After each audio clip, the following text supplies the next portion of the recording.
老天爷之所以为什么安排这样的事件发生，这样的人物在你的身旁，就是要告诉你一件事情：你心中是有一股渴望的，你热爱追求这个梦想。中间有很多现实层面要考量的东西，绝对不能只有单说我喜欢，然后我渴望，我期待这没有用。这一季你一定有一个要自我反思、去调整、修补的地方，不要再去回忆过去你做失败的事情或不是很好的事情。你之所以为什么要进入这个课题是因为你的潜力其实可以再有所提升，你的舒适圈其实可以再扩展，你的能力其实能够再向上。Hello， 金牛座的朋友们，大家好，我是 Jane。今天这个影片是要给金牛座的朋友们的正能量运势牌卡解读哦。那呢，正能量运势牌卡解读呢，它没有任何时间上面的这个限制，好吗？所以呢，如果呢你不是在我们首播的时候看到这个正能量运势牌卡解读的影片呢，我会建议你以当下的这个季节，或者是前后推敲3个月的时间，通通都可以哈。影片下方资讯栏有详细的影片使用说明。那我也相信什么时候看见就是最适合你的时间，所以其实你根本不用拘泥这些时间的问题。OK， 好，那么一样呢，今天在开场的同时会跟大家说明有关于这个正能量运势牌卡解读的整体架构跟流程。首先，正能量运势牌卡解读有分为上下半场，那上半场的部分就是你现在看到我正在翻牌的这个部分哈，我们会来跟大家说明有关于每个月份能量场的一些概况 ，OK。然后呢，接着我会来跟大家分享每个月你要学习的实际人生课题，紧接着我们就会进入到下半场的延伸牌卡解读。那在下半场的延伸牌卡解读呢，我会先用宇宙验证牌卡来验证我自己在上半场要告诉你各个月份的一些能量场的一些细节、症结点跟一些事件。接着我们会来跟大家分享有关于每个月份你在工作上面人际关系的一些建议，紧接着我们会进入到有关于你身边的这个亲密关系上面的一些状况，以及呢看能不能有一些超前部署的这些讯息。紧接着还会进入什么呢？进入到你跟你自己的关系啦。OK 哈，就是说呢，在跟自己的关系的过程当中，我们有哪些需要成长跟学习的部分？最后就会进入到我们天使跟宇宙传讯的部分，也就是大家最喜欢的部分啦。来听看看天使跟宇宙有什么样的讯息，希望透过传讯者我来告诉我们金牛座的朋友们，好吗 ？OK 好，那话不多说，我们就进入到你这一次的正能量运势牌卡解读。首先呢，你在台面上看到这3组牌卡，分别是这一季的第1个月、跟第2个月、跟第3个月，并不代表本年的1月份、跟2月份还有3月份哈。所以等一下我在解牌过程当中，我会讲第1个月、第2个月跟第3个月，好吗？好，为什么每次开头都要特别说明？因为有一些新朋友就不是很了解哈，所以我们让他了解一下。OK 哈，那这张牌卡呢，是你整体季度的这个能量场的主体架构。那这张你目前看不到的这个没有翻过来这个呢，是你的王牌底牌。也就是说，在这个季度的过程当中，你有任何问题需要建议的话，可以听看看你的王牌有什么话要告诉你，好吧 ？OK 好，介绍完毕，我们就准备正式进入到你的正能量运势牌卡解读。那请给我一点时间，让我去感受你能量场上面的呈现跟细节咯。好，请稍后哦。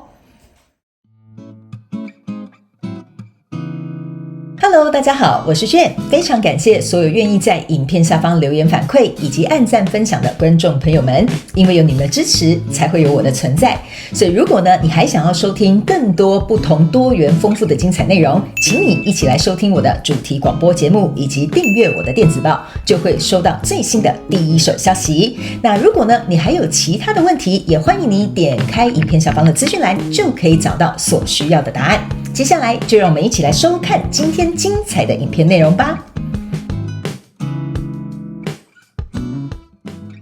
OK， 好，我个人会感觉在这个季度的过程当中金牛座的朋友们，你给我有一种在自我反思的这个力量很重这个思很难发音就是自我反思的这个经历，这个能量场蛮重的然后呢，我觉得啦这一个季度过程当中你比较没有办法再忽略这一块，或者是不得不去面对这一块，或者是这个问题你可能放在旁边很久了所以呢你不能再用一种趾高气扬，或者是觉得没什么或者是觉得说我现在不想面对的这种状况我觉得这一季呢应该会有一些状况。第一个，你不得不面对，或者是你觉得应该要去处理一下 ，OK 所以这大概是大致上的正能量运势牌卡解读的主体能量 ，OK。我们接下来看每一个月份的概况，我们再延伸牌卡解读来讲一些细节，好吧 ？OK， 来，首先呢，在第1个月份呢，这个季度的第1个月份，你抽到的是宝剑女王、跟钱币国王还有钱币3 ，OK。我个人会感觉金牛座的朋友们，你应该在这个季度过程当中会透过一些人际关系或合作，或者是一些往来的过程当中开始去意识到，就是说你在这段关系当中的优势，或者是比如说你在这段关系不足的地方，然后也有可能在这个关系当中或这个合作往来当中去意识到说什么东西是你都怎么说呢？你很没有办法改变的。OK 好，比如说可能是固执的地方，比如说是坚持的地方，比如说是原则的一些问题。OK 好，所以呢，我觉得在第一个月份的时候呢，这些东西应该就已经出现了，而且很明显。但是在出现的时候会让你有一种感觉，就是说，我就是不喜欢这样，为什么我的另外一半就是要踩我这个雷？就是要把我的地雷踩爆。OK 哈，或者是比如说在这个合作往来的过程的部分你开始意识到说这些人就是看到你有这些优势，或者是例如说如果没有对方的什么优势我先跟大家讲一下，特别是新来的朋友我在跟你传递这些讯息的内容，你要自己能够灵活运用，对应在你生活当中，角色可以互换OK 哈，还有另外一个状况就是说，对方就是因为有这样的优势，你必须跟他合作，所以你看到你自己弱势的地方 OK， 所以在这样子有一个比较值或者是有一个事件的这个引爆这个宝剑女王你可以注意看一下，她拿着这个宝剑，可是这个宝剑没有出鞘。然后呢，非常有趣的一件事情这个宝剑这边还有2个权杖 ，OK， 象征就是说你在这边垫着你的下巴正在思考，这样子的人我还要跟他合作吗？这样子的另外一半我还要跟他在一起吗？他们这样子对我觉得合理吗 ？OK 哈。所以我觉得在第一个月份的时候，一定会有一些状况发生，让你去意识到这个东西的重要性。OK 哈，然后还有意识到就是说你不得不去面对的。OK， 然后我必须跟某部分的金牛座的朋友们说明一下这个季度你会听到很多真话，但是呢，真话有些时候就是忠言逆耳良药苦口这个你可能要做一点心理准备。就是你朋友呢，或者是你的合作伙伴呢，或者是你有往来关系的人可能会跟你讲，要不是因为你怎么样的话，我们早就把你换掉了。例如说我就举例给你听要不是我怎么样的话你能怎么样吗？就你可能会听到这样子类似的一些真心话或者是不吐不快的一些不管是你的怨言或对方的这个累积已久的这个情绪非常有可能在这个季度会爆发出来，会让你去重视到这件事情，没办法我刚刚有讲嘛，一开始你会有进入一个自我反思，不可以逃避，必须要面对，没有办法再搁在旁边所以这些东西呢，我觉得会让你看到你自己的短板。然后呢，这个短板呢，我觉得取决于在你自己怎么用哪个角度去看，这到底是短板呢，还是说这个是一个让你能够有一个成长的机会？所以我觉得这完全取决于在你自己看的这个角色OK 然后呢，我也不得不说就是说，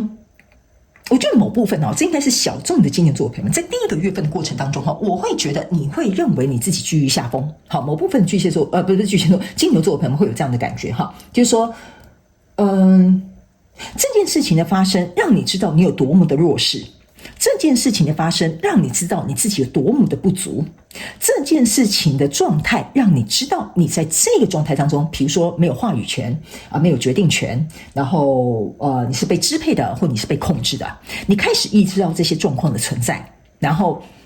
我觉得我现在在讲这个小派的这个金牛座就是要告诉你一件事情，就是说为什么这件事情会这样，你要有一点点警铃大作了。为什么在这个关系里面没有话语权？为什么在这一个工作里面你没有决定的权利 ？OK， 到底是因为公司不公正呢，还是说你的能力不足呢，还是说你的主管没有权力下放呢，还是说你根本对这件事情不上心呢？这个我觉得按照每个人不同的状况，我尽可能去举例给你听，你们要灵活应用，对应在生活状况当中。反正呢，对不起我刚刚开场忘了跟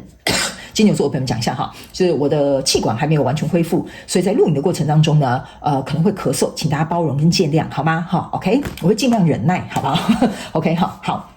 所以我觉得在第一个月份的这个状态里面它就有点像是一个。很像给我有一种感觉，很像是一个塔牌啦，给你一个当头棒喝，或者是给你一个警讯，或者是给你一个提醒。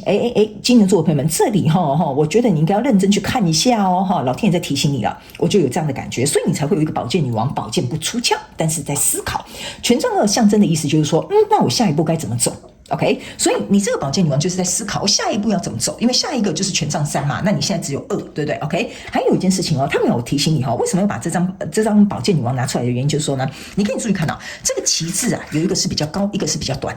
这就是我刚刚讲的你的短板，或者是别人的长处，或者是为什么别人居于上风，你居于下风，所以你在看着这个东西正在思考。好吧 ？OK， 好，那来到第二个月份的时候呢，你抽到的是权杖骑士，抽到这个是权杖9，抽到这个是圣杯8 ，OK， 那权杖9加权杖骑士象征是权杖10 ，OK， 那这边是一个圣杯8，我觉得这边会分几派的金牛座的朋友们，我尽可能都照顾到你们那请你们自己去对号入座，或你们自己去看一下怎么灵活运用，好吧？某部分呢，比较没有办法吞得下这一口气的金牛座的朋友们，我会告诉你，你在这个季度的过程当中，你的这个趾高气扬或自以为是的这个态度还是不改的话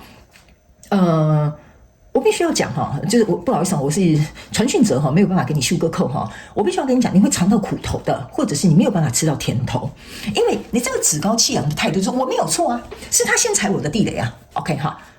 你想一下到底是你真的没有错吗？他真的踩你的地雷吗 ？OK 是真的对方有问题吗？还是你自己需不需要检讨呢？还有一件事情为什么会说这个小众可能会踩到会吃到苦头然后踩到一个雷坑的这个金牛座的朋友们这边是一个圣杯8圣杯8呢，你有没有发现这个人头也不回就走了，对不对象征的意思就是说你会因为一时的负气。然后呢，就说老娘不干了我不做了不做最大我就辞职然后你就走了。然后呢，你放心吧，你找到下一份工作，你会重蹈覆辙相同的课题，你会遇到相关的人事物，你会觉得为什么这件事情总是在困扰着你，总是在找你麻烦，总是没有办法解决你就去试看看，好不好？这大概占5%到10%左右的金牛座而已。但是我觉得有这个能量场进来，我还是要告诉你一件事情，因为这个权杖骑士象征的是一个冲动。OK， 这个权杖骑士有点象征是说我高兴怎么做就怎么做，对吧？不要的人最大 ，OK？ 所以这5%到10%的金牛座的朋友们，我必须要告诉你，这个课题是没有办法逃避，所以我才会跟你说，在这个季度的过程当中，这个东西可能没有办法再放在旁边了，OK？ 好，那接下来我们回到比较大众的能量场就是说，大部分的金牛座的朋友们，我觉得来到第2个月的时候呢，你会有一个意识，就是说呢。我在这个过程当中，如果这个跟我交手相关状况、人事物、事件、梦想或目标，甚至是关系，还有这个创业的事业项目你如果要让它来到一个很稳固的状态的话，你想要去巩固它的话，那你应该去想一个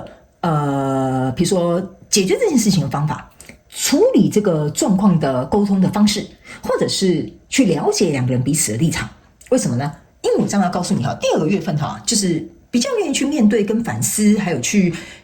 希望能够面对这个课题的金牛座的朋友们这个权杖骑士你可以注意看到，它这边是4支权杖，它不是只有1根权杖，4根权杖加9根权杖是几根权杖？3根权杖，这个就是你在过去2根权杖下一步在第3根就来这里了。OK， 好，所以你就会去思考一件事情，说为什么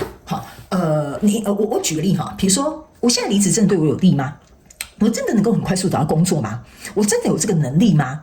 或者是比如说我跟这个老板对着干，这样对我到底有没有好处啊 ？OK， 我真的是像他讲的那么没有能力吗？还是说我只是脾气比较差呢 ？OK， 我觉得这边都有点像是说你在第2个月会开始深入去，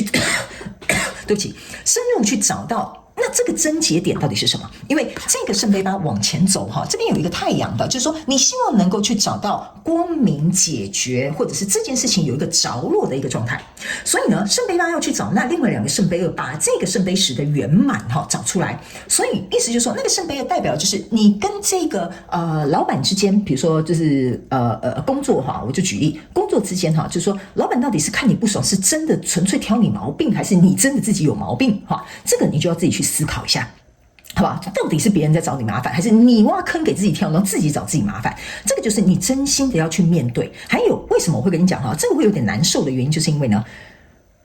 你在找的那个是圣杯2嘛，对不对？然后这个圣杯2给我有一种感觉，就是说，我怎么举例给你听呢？就是说，为什么我刚刚会讲不一定是别人找你麻烦，而是你没有办法解决这个麻烦，或你本身就是那个麻烦的原因。就是说，比如说你的老板一直挑剔你，一直挑剔你，一直挑剔你这边我跟金牛座的朋友们讲一下我刚刚那些都是举例我不是说你是一个很烂的人或者是你怎么样请大家不要误会有时候我要举例比较活生生，你比较能够理解 OK 比如说这个老板一直找你麻烦那这个圣杯2这边的这个能量场给我有一种感觉，就是我不是说你要去做到什么东西讨好你老板所以这件事情就解决了。而是说这个圣杯2有点像说我们2个如果要结合要合作变成那个圣杯2 OK 你能不能够达到我对你工作上面的要求？ OK， 那我能不能够给足你对于这个工作上面的一些比如说你想要的肯定，或者是你想要的升迁，或你想要的收入 ，OK 哈，就说这个圣杯二，你我都开心快乐的这个结果，是你们在第二个月份的时候会去遇到的。OK， 那我为什么会说这边大部分的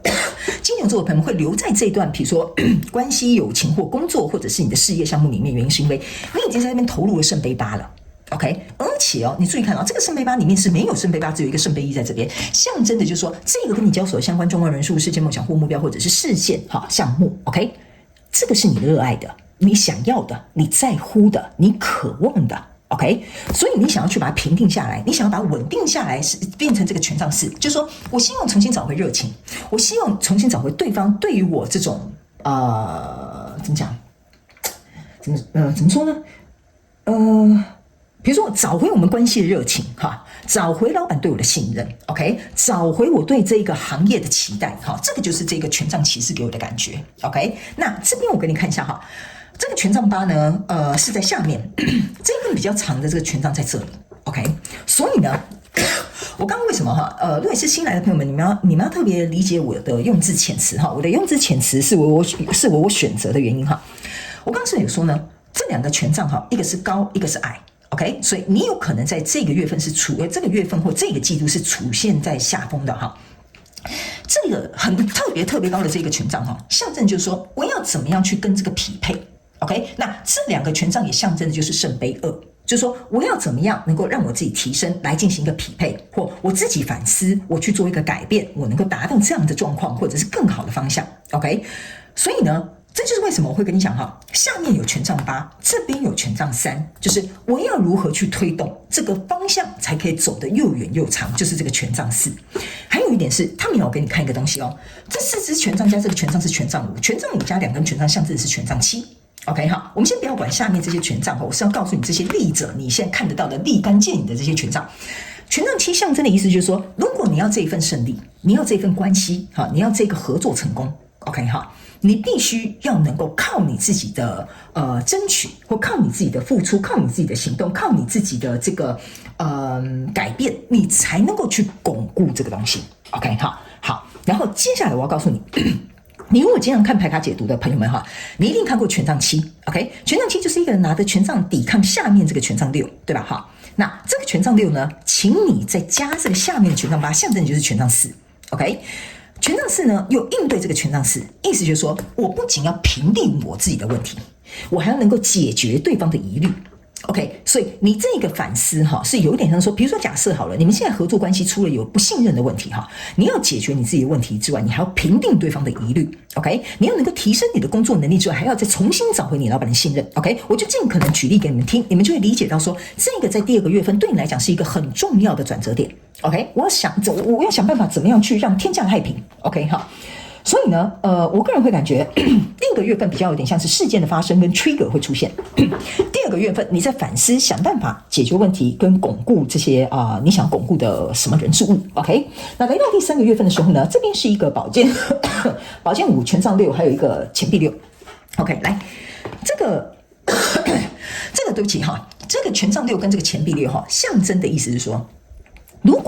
果你不是属于那种趾高气扬就是甩锅真的是当做甩手掌柜的那个金牛座大部分金牛座朋友们，在第二个月份，只要你有努力其实你在第三个月份你会看到初步的进步，还有这个关系或者是合作会回来到一个比较和谐的位置。因为呢，这个权杖六加上这个钱币六，这是这两个人游来游往你可以看到这里是有来有往的。还有一件事情，你重新登台了，接受所有人的目光。意思就是说呢，你在第二个月，如果你有认真去思考、认真去反思、认真去调整，然后并且不逃避这个问题，不再觉得说都是别人的问题跟我无关或者是比如说你开始反思你自己，去进行一个自我调整。OK， 这个你在乎的人事物、关系或项目，它会回到一个我觉得比较平稳的状态，而且对方会开始跟你有一个良好的互动，或者是这个合作它可以开始进行下一个步骤的推动，好吧 ？OK， 好，但是这个前提是你在第二个月份你真的要能够去很深度的自我反思。 OK 好，那这里呢有一个宝剑五。 OK 好，宝剑五象征的一件事情哈，就是说呢，你看哦，这个人好像很头痛哈，这个头伏在他的扶额哈，在这里扶额哈。 OK， 这个牌卡的意思就是说哈，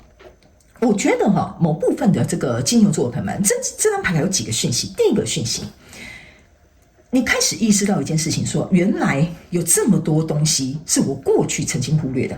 这是第一派的这个金牛座朋友会意识到的这件事情。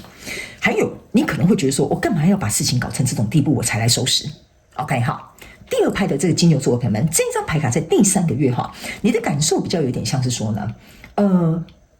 有点像说，我开始意识到说，我的生命当中我在乎的这个人事物，其实不太好搞定。OK， 但是这边我要跟你做一个简单的解释哈，什么叫做你在乎的这个人事物不太好搞定呢？就有点像说，你在乎的这个人事物，它绝对有比你更高的标准，或者是更强的地方，或者是有比你更怎么讲？我怎么讲呢？就比如说，假设好了，你的老板哈，你觉得他很挑剔你哈，但是因为他能力比你强 ，OK， 经验比你多。OK， 然后呢，能够负责的、能够承担的、能够做到的，也都比你还要多更多。OK， 所以你会意识到说，这样子的强者哈，或者是你可以把它想成是另外一半，什么条件比你优势更多哈。我觉得第二派的金牛座会给我一种感觉，你为什么会扶额哈？就会觉得说，我的天哪，那我要花多少时间去追上他，或者是我要花多少时间去学习跟他一样，或者是我要能够怎么样才能够让自己到达这种境界？好，这个也是会你在第3个月的时候，你会开始进入第2个阶段的反思。这是第1阶段的反思，这是第2阶段的反思，所以你会开始去想，好吧，既然这件事情暂时得到了一个着落，那我接下来该怎么样能够变得更好？这个是第2阶段的反思 ，OK， 所以这个会让你头卡甜哈，会让你头痛。所以呢，我觉得起码在这个能量场，我看来哈，我会觉得起码你来到了一个，我用什么形容词形容比较好呢？有一种就是，我觉得，甘愿的去做这件事情，或者是想要去达成这件事情啊。因为我觉得哈，以前第2派的金牛座朋友们，你给我的感觉哈，有点像是能拖则拖，好，能忽略则忽略，能得过且过。OK， 现在你发现了，没塞哦，哈，这一季已经发生这件事情，让你知道不能得过且过了。你会发现你已经被下最后通牒了，所以你才会这么头痛。OK， 这是第2派的金牛座的朋友们。某部分金牛座的朋友们，我必须要告诉你哈，我在读你的能量场的时候哈，天秤座跟天蝎座的能量场一直进来。OK 哈，我不知道你交手的人是不是天秤跟天蝎哈，或者是你的太阳、月亮、上升、金星在天蝎，也有可能天秤跟天蝎的这个标题很适合你。OK， 如果你愿意，你有兴趣，你就去看他们的影片，好不好？这不是给所有的人。如果你是老观众，你就会理解我在跟你讲什么；如果你不理解，请看影片下方资讯栏。OK 哈，所以我觉得这2派的金牛座的朋友们哈，我觉得你就自己去看你是哪一派。我们来看整体季度的这个能量场哈，我觉得还好啦哈。你整体记住的总能量哈，这张是一个宝剑6。宝剑6的意思是说哈，起码哈，在波涛汹涌的这个状况当中哈，你看哦，你乘着这艘船哈，然后下着大雨哈，然后这里有一个乌鸦哈，来，你看乌鸦在哪里？乌鸦站在你肩膀上哈，你不是蔡康永哈，我就告诉你哈，这些乌鸦就是你烦恼的东西。OK， 你要上岸去解决的东西。OK， 你必须要能够去处理的一些状况跟麻烦。OK， 所以这些状况呢会暂时上岸，但是并不代表你能够100%的去完整或处理它或解决它，这还在一个过程。但起码，我可以告诉你，宝剑6就是说，起码会天下太平一阵子。不好意思，我只能跟你讲实话，一阵子，起码这一季哈可以稍微平定下来，好不好 ？OK 好，因为呢，宝剑6下一张是宝剑7哦 ，OK， 下一张是宝剑8哦，好，请注意哦，哈。如果你在下一季哦，你这边没有处理好哈，你继续走到宝剑7跟宝剑8，我告诉你，这就是为什么会跟你讲哈，你们那些趾高气扬5%到10%哈，然后觉得自己都没有错，觉得自己都是对的哈，你继续走下去宝剑7跟宝剑8吧，你会回到一个回圈，困在自己的状况里面，困在自己的麻烦里面，并且你会想逃跑，你不去面对，你不去解决，这个就是宝剑7跟宝剑8的能量，这就是为什么我在前面会特别提醒你，没关系，你可以继续跑，我就看你跑多远哈。所以哈，我不知道为什么这边有一句话，我想跟金牛座的朋友们讲哈。我们都已经长大了哈，我也相信来看我影片的朋友们，你们应该都是成熟大人了哈，已经成长了，最起码满18岁哈。大部分的观众朋友从后台看数据就是超过18岁了。OK，我们的人生超过18岁，麻烦请为自己人生负责。OK， 不要那么多借口，不要那么多理由。OK， 好。我现在说你有这些问题哈，并不是说我好像在亏你哈，我好像在说你不够好哈，我好像在觉得你怎么样，不是的，是因为你这边有一个连你自己都觉得看不下去的东西，或连你自己都觉得没有办法再逃避，或者是别人已经敢跟你讲到就是口水都干掉了哈，然后你还不去面对跟解决的问题。OK， 那你如果事情重蹈覆辙没有关系，因为那是你的人生。OK， 好。但是我必须要告诉你，因为这边你有一个改变的契机，你要不要把握？这一季由你自己来决定，好吧？因为我是看到这边有改变的契机的，所以我才会特别提醒你，这个可能会发生的事件，对你来讲会为你的人生带来非常大的成长，非常大的改变，要跟不要你自己决定，好吧？好，我觉得我把讯息带到就好了。OK， 好。那接下来我们来看每一个月份你有哪些人生要实际学习的课题，好吧？那等一下呢，我们还会来讲这个王牌要给你的建议，好吧 ？OK， 那在下半场的延伸牌卡解读呢，我们还来跟大家分享每个月份的细节跟症结点，或者是呢有没有什么样额外的补充讯息跟事件，也会告诉这个金牛座的朋友们，好吗 ？OK， 好，所以欢迎你来到我们下半场延伸牌卡解读，好吗 ？OK， 来 ，OK， 来。首先呢，在第一个月份，你需要学习什么样的课题？我们来一起来瞧瞧哈。他们说，看你自己这张牌卡哈，我有什么好说的哈？你自己看哈。身为一个传讯者哈，我有时候都会跟你们讲，麻烦来看一下宇宙验证牌卡，麻烦来看一下为什么我要用这些牌卡来验证我自己的原因，就是我要告诉你，这就是铁铮铮的事实。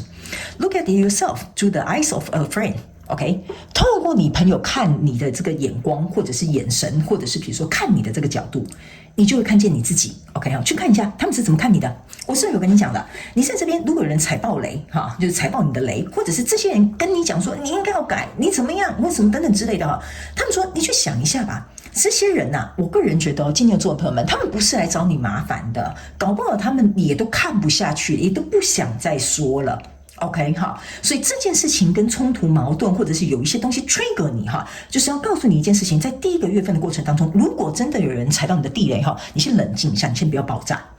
好不好？你去想一下，为什么他们踩这里，这里会是你的地雷？这是第一点，这是你要学习的地方。第二点，你去想一下，为什么这个人可以踩得动你的地雷？这是第二点，你再想一下。OK， 第三点，你去思考一下。如果你这边没有一个点，他怎么有能力踩爆你的地雷？为什么他会攻击你这个点？为什么他们会说这些话？为什么他们希望你做这个改变 ？OK， 你可以通过你身边的这些人事物去看到你要学习的一些东西在里面，好不好 ？OK， 好。所以呢，他们也要跟你讲哈，就是说，你正在面对的这些很困难的一些状况哈，你应该要能够跟你身边的朋友去询问一下。OK， 这张牌卡的意思就是说。比如说，假设好了 ，A 踩爆你的点 ，OK， 你先不要跟 A 吵架，你不要这么急，你去问一下 B 说，我跟 A 发生这样的事情哈，为什么会这样子哈？我是不是怎么样，还是他是不是怎么样？你去听看看第三方的意见，你去听看看别人怎么说。我告诉你哦，搞不好人家都会说，我觉得 A 做的没有错啊，只有你自己觉得 A 这样做是错的，有可能会有这样的状况发生哦，所以你才会意识到说哈。你才是真正把自己困在这个状况里面的人，你可能是搞不清楚状况的那个人，所以我才会跟你讲，这边会有一点点某部分趾高气扬，或者是觉得自己没有错，金牛座的朋友们哈，你就会这样子甩锅啊，你就走了。我觉得这是非常有可能的，因为这样子的状态，我觉得金牛座的朋友们这很可惜。为什么我会这样跟你说呢？就是说你会变成一个井底之蛙啊。你懂我意思吗？你看到的天空就那么大，但是其实跳出这个井底之后哈，你会发现原来世界这么大，那是因为我以前住在井底下。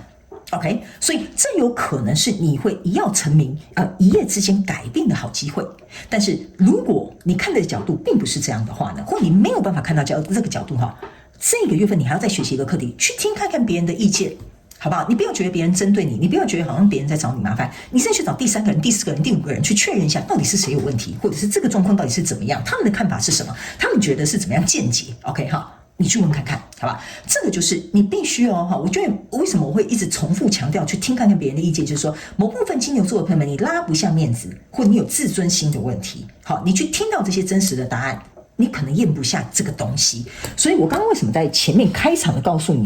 第一个月份你会听到很多真实的东西可能有点难以下咽，好不好？我只能这样跟你讲 ，OK 好。那来到第二个月份呢我们就来看看你要学习什么样的东西。来， Make a day with yourself，OK， 好，就是跟你自己来一场约会，OK， 好。这张牌卡呢，其实我个人会有一种感觉，就是说，金牛座的朋友们，在第2个月份哈，你要学习的一件事情就是说呢，这个 day 哈。你可以用一个约会来形容没有错啦，但是我先跟新来的朋友们讲哈，我不是一个会按照牌意来解释的人，我会按照这个能量场或天使跟宇宙希望我传递给你的讯息翻译给你听 ，OK 好，他们要我告诉你一件事情，就是说 ，make a day with yourself 有点像说你要定期的为你自己做一个审视，这是第2个月份你要学习的一个课题。我刚刚已经有讲了，你要做一个反思的一个动作哈，这个我就不再赘述了，刚刚提过了。但是这张牌卡有点像重复验证，这个 day 象征的也是一个期限。OK，make a day with yourself， 象征的意思就是说，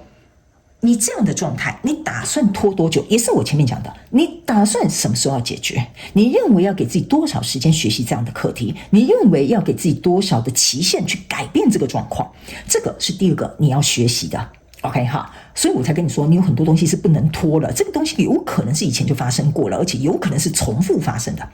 第3个，这张牌卡也要请你在第2个月学习一个东西，就是说。你要能够你要能够说到做到，对得起你自己的承诺。OK， 这张牌呢，这张牌哈，我拿起来的时候哈，有一种很重的能量哈。有点像说呢，你这个人哈，要拿得起放得下，你要说得到做得到，你要给得起，你也要能够收得回。OK， 所以这张牌卡哈，我会觉得有一点像说呢，你如果在这边说你要改变这些东西哈，你光说不练没有用，因为你的行动、你的结果会让别人看见。OK， 那这也有可能是为什么这个事件发生，让你有一次机会去证明你自己。我觉得这张牌卡哈，我觉得很重的原因是说，还有一个就是，这是一次给你自己证明你自己的机会。OK， 去证明你不是一个光说不练，去证明你是一个说到做到的人，去证明你是一个能够变得如同你所说的那个样子。OK， 这个也是你在第2个月要去学习的实际人生课题，好吧 ？OK， 好，来，我们接下来来到第3个月，你要学习的课题是什么？你我快笑死了哈！你看 ，notice your triggers。See， 我跟你讲哈，这就是为什么我有时候用字遣词很特别哈，就是去挑的字，这个 trigger 会出现啊。看到了没有？非常感谢宇宙来验证我要告诉你的讯息哈，这就是为什么我非常开心快乐能够当一个传讯者。OK 哈，因为我觉得宇宙它会重新来验证我要告诉你的这个讯息哈，象征就是告诉你这就是重点，请画3个圈圈哈。所以呢，第3个月哈，我觉得金牛座的朋友们，我刚刚有跟你讲了，这个问题只是暂时平定，它不是永永远远解决了。你之所以为什么这边头痛哈，这就是因为这个 notice your trigger， 你要知道为什么这件事情让你觉得好烦，这件事情为什么一直困扰你，这件事情为什么一直没有办法解决，没有办法天降太平哈，然后永远都不要再发生。这个意思就是说，你在那个 trigger 里面哈，一定有你重视的东西，你死不改的东西，或者是你明明就要去面对，但你不面对的东西，好吧 ？OK 好，所以他们要告诉你哈，你看哦 ，take a moment to reflect。OK， 这个就是叫你花一点时间去反思。OK， 我真的有时候不得不佩服宇宙会洗这种牌卡给我哈。OK，make a list。OK，make a list。OK， 所以呢，我才会跟你讲，这个月份哈，我会建议你哦，你干脆就是听这个宇宙验证牌卡告诉你啊，这宇宙验证牌卡是延伸牌卡解读啦，这个是你要学习的课题，去列出一个清单吧。OK， 好，去列出一个清单，去反思，去看看什么东西会 trigger 你，为什么会 trigger， 找出其中的一个原因，好不好 ？OK， 好。然后还有一件事情就是说呢，你要去想一件事情，就是说，这个月份你还要学习另外一个课题啊，有一点像说，你去想哦，我刚刚是不是有讲哈，你交手的那个人可能是比你强大的 ，OK， 那。你跟一个很强大的人合作或在一起，或者是相处，你去想一下为什么？好吧，你为什么？你去想，你是因为你想要跟他们一样，还是说你觉得跟这样子的人在一起有安全感，还是说你跟这样子的人在一起你会很有面子，或者是很有自信，或者是会觉得有一个依靠？你去想一下哈，为什么你要跟这样子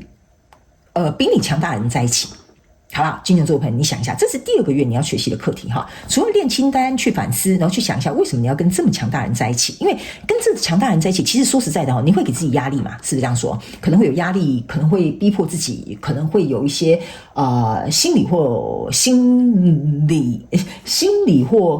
心理哈，心理跟心理那两个理是不一样的哈，一个是生理跟心理的那个心理哈，另外一个是住在心里面的那个心理哈，就这两个心理哈，会造成一个可能对你来讲很沉重的一个感受。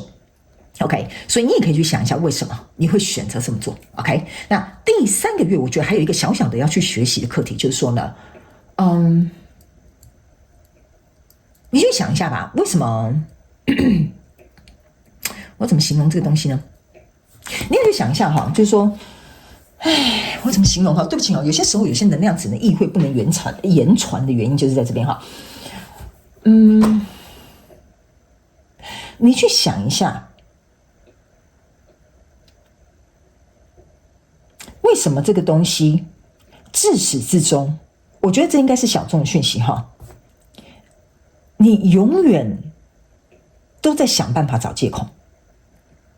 OK 哈，我为什么会这样讲的原因，是因为我刚停很久，原因是因为我想很深度的去读那个很细很细，大概3%的金牛座的朋友们能量场，就是说，这个会在这个季度 trigger 你的人事物事件或世界梦想或目标或关系哈。我觉得为什么你自始至终都不改变？我觉得你有一部分在找一些借口推脱，比如说我原生家庭是这样，这是我一直以来的习惯，我的个性就是这样，我就是如何如何。OK， 我先告诉你哈，我现在跟你讲的真话哈，你也可能觉得不好听，但是我必须要把真相告诉你。OK， 那我觉得你去思考一下，这些借口为你带来什么样的帮助？你自己去想一下，有什么样的帮助？然后呢，你再去想一下，这些借口有没有为你带来不良的影响？好不好？这个也是你在第3个月你要去学习的东西，去找出来。OK， 来，整体季度你到底要学得习什么东西呢？来，look for more in common。OK， 好，来，这张朋友不是这张朋友，这一张牌卡哈，象征的意思是说呢，有一点像说呢。我觉得哈，某部分对不起啊，因为我在拿这个牌卡的时候，开始有一些分叉的路线出来了哈。某部分金牛座的朋友们，我觉得这个发生的事件跟这个 trigger 哈，让你看到哈，你可能不适合在这个群体。OK， 我必须要直白的告诉你，或者是这个朋友根本不适合你哦，不一定是你的错哦。我先讲哈，也有可能你的 level 就是没有到那里，然后也有可能这个朋友呢，他本身就不是跟你在同温层的，或者是跟你在同样的思想范围里的。OK， 所以这个东西呢，你可能要去想一下下。这也是为什么我觉得你们在沟通之间有落差，你们在思想上面有一个隔阂，或者是你们在达成目标的过程当中奇怪，那个步伐好像有点不是很一致。OK， 所以我觉得为什么这张牌卡叫 Look for more in common 的意思就是说呢，不是说你不可以进入这样的群体，或者是像一个幕墙去跟强者学习，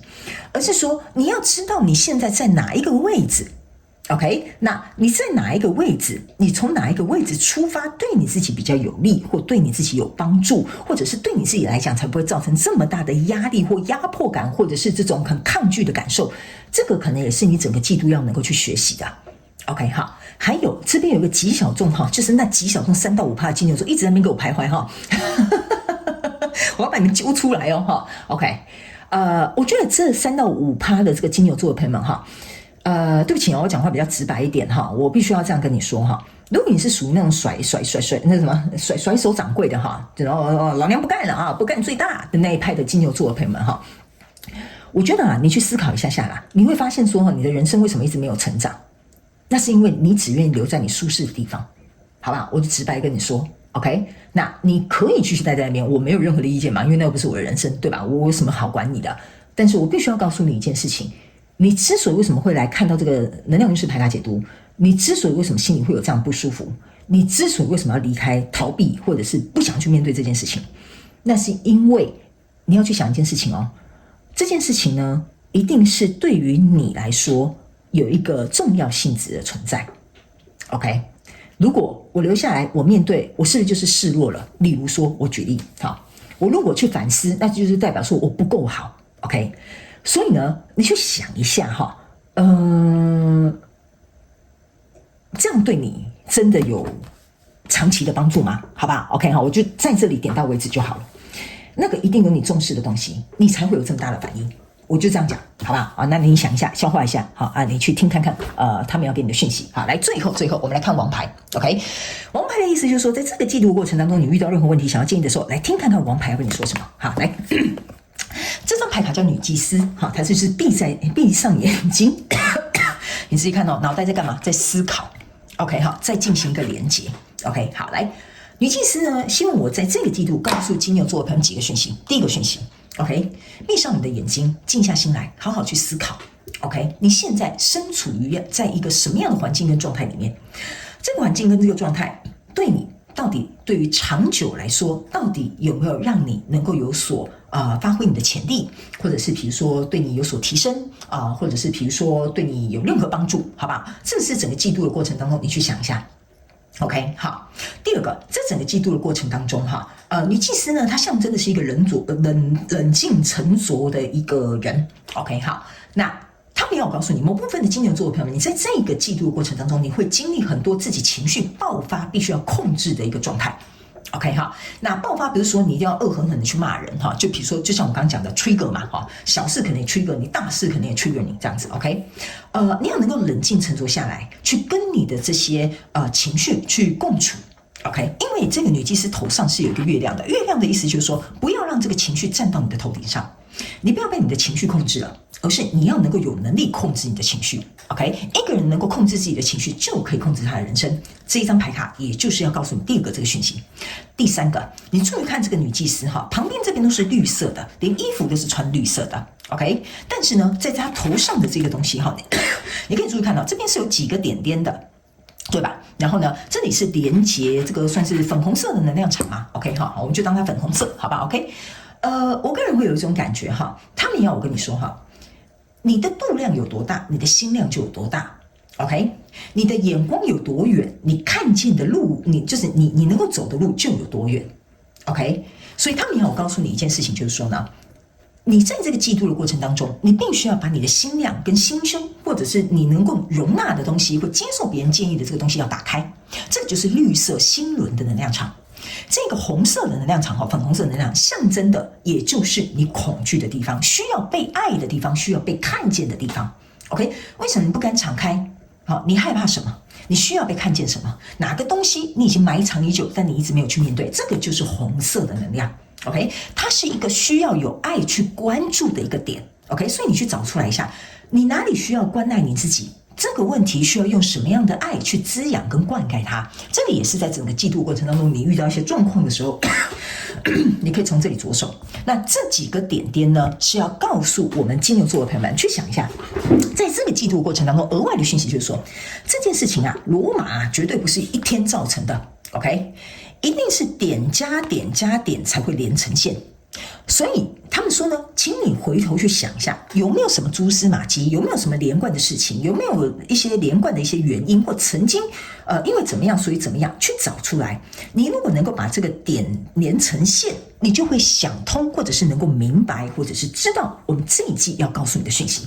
这个呢，我觉得蛮花金牛座的朋友们心力要去能够抽丝剥茧你所遇到的状况之外呢，还必须这边我要额外补充一个讯息给金牛座的朋友们。我现在告诉你的这些讯息你可能暂时没什么任何的反应，你可能也听不懂我在讲什么。你过2个月之后再回来看，你就会知道什么叫做点连成线。OK， 你就会知道为什么事出必有因。OK 哈，所以这个呢，影片你可以储存下来，你可以回来进行一个反馈，好吧 ？OK 哈，好，那以上呢，这个就是你的王牌要告诉你在这一季的一些建议。接下来我们要进入到下半场的延伸牌卡解读了 ，OK 哈。那下半场的延伸牌卡解读呢，首先我会马上用这个宇宙验证牌卡来进行每个月我要告诉你能量场上面的一些验证，还有一些症结点，或者是看看有没有额外的补充讯息。接着我们会来跟金牛座的朋友们分享每个月份跟这整个季度工作人际关系上面的建议，以及如果你身边有一些亲密关系，我们来看看亲密关系有没有什么样的状况，我们可以超前部署。接下来我们还会来进行你跟你自己关系上面需要成长跟学习的。OK， 最后我们会进入到天使跟宇宙传讯的部分，透过传讯者我来告诉你天使跟宇宙有什么样的讯息希望在这一季能够跟你分享，好不好哈？所以呢，如果你也想来加入我们下半场延伸牌卡解读，以行动来支持我们的话呢，延伸牌卡解读的连结就在这个影片下方的资讯栏，点开你就会看到了，在第一行 OK 哈，所以欢迎你一起来加入我们 OK。那我也希望上半场的这个净能量运势牌卡解读可以帮助到金牛座的朋友们，好吗？就算即使只有1-2句话能够帮助到你，这也是我想要成立这个频道的初心。OK， 祝福你哦，金牛座的朋友们，非常感谢你来收看我的影片，也希望你会喜欢。那我们就下半场延伸牌卡解读见喽，拜拜。